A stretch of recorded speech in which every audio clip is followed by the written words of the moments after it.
इस उपचार में मैं आपसे जानना चाहूंगी, कई बार ऐसा होता है लोग जब सोकर उठते हैं तो उन्हें बहुत ज्यादा खांसी होती है, तो इसका निवारण कैसे कर सकते हैं ताकि उन्हें जल्द आराम मिले?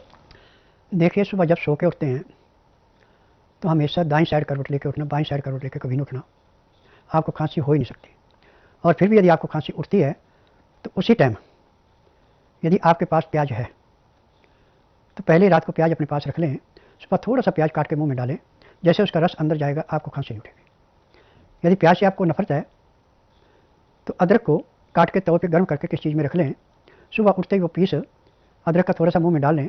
उसका भी जो रस आपके गले से उतरेगा, आपको खांसी नहीं होगी। जी, तो ये साधारण सा अचूक उपाय है और बहुत से लोगों के काम आने वाला है, क्योंकि बहुत से लोग होते हैं जो जब सोकर उठते हैं तो उनको जो